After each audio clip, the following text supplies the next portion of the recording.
Hello and welcome to the 115th edition of Marex Maritime News. The headlines Monday, the 25th of April 2022. ITF inspectors denied welfare checks of PO Ferries replacement crew. Oil market continues to become more volatile. Indian cruise traffic to grow 10 times. Methane slip misinformation risks shipping's decarbonization. New IPCSA-BIC agreement to deliver clarity in supply chain. The International Transport Workers Federation said its inspectors were denied the ability to conduct welfare checks for replacement crew members on board PO ferries in the port of Dover. The ITF said the welfare checks were prompted after issues were raised by some replacement crew members. But the union group said port police refused the inspectors access to the port on the basis that they had no advance notice of the inspectors' visit. Oil rose to settle at its highest in 3 days in a volatile session as a series of challenges to supply eclipsed concern about the lingering threat to energy demand from lockdowns in China.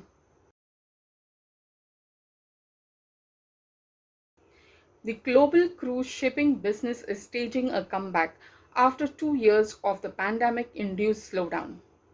Union Minister for Port, Shipping and Waterways Sarabanda Sonowal said that Indian cruise traffic has the potential to grow 10 times in the next decade due to India's growing economy and higher disposable incomes. We launched Angria, the first domestic cruise line of India, on October 20th, 2018, and have set the ball rolling for Indian cruise tourism. By operating successfully for 2 years, we have showcased to the whole industry and the world that the India has got a tremendous potential for cruise industry along its coast. We had a short break because of COVID pandemic hitting the industry, but the industry is bouncing back. And this comeback is definitely going to be supported by the lot of work which has been carried out by the Ministry of Shipping under the leadership of Sonowal ji, Shripad Bhauji. Also a lot of work and development work which has taken place in Mumbai port under the leadership of Chairman Mr. Jalota and his team. Definitely the industry will see a good days and a multifold increase. Even the Director General of Shipping, Mr. Amitabh Kumar, has also taken a very progressive role in addition to a regulatory responsibilities. All this is going to culminate. A lot of infrastructure is being developed by the government. At the same time, Marmogao Port Trust also is looking at a very state-of-art cruise terminal to support this industry. And let's look at wonderful days for cruise shipping coming back after the end of the coming monsoon.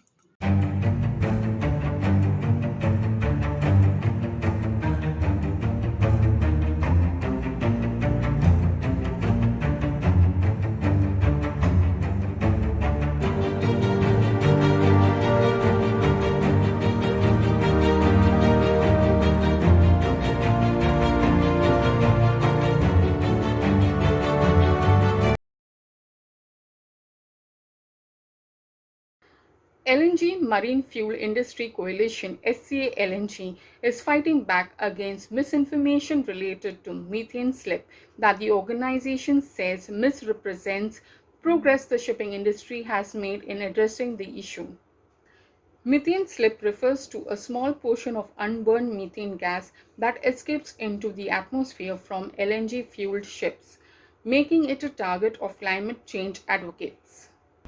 A recent report by the NGO Transport and Environment has created a buzz in shipping industry.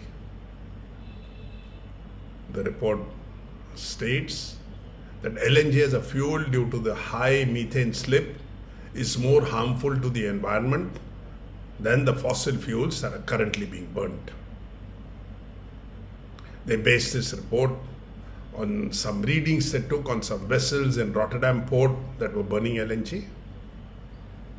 The pro-LNG lobby led by CLNG went up in arms.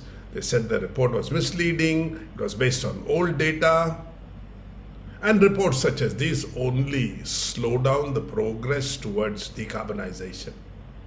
So what is methane slip? Methane slip is the methane that slips out unburnt from the engine during the process of combustion. Methane has 28 to 30 times the global warming potential of CO2, and here is where the objections arise. To support what CLNG claims is the manufacturer's data. Both Wärtsilä and MAN say that in the newer engines, methane slip has been reduced by almost 85% to about 1 gram per kilowatt or less. And there is still some way to go to reduce this number even further. The anti-LNG lobby says that beside the methane slip, depending on fossil fuels is a poor strategy in the long term. It deters investments in alternate fuels such as ammonia, hydrogen cells, and nuclear fuel. So until these alternate fuels are commercially viable and available, it does seem that LNG, which has the lowest well-to-wake impact, will be the future fuel, at least in the short term.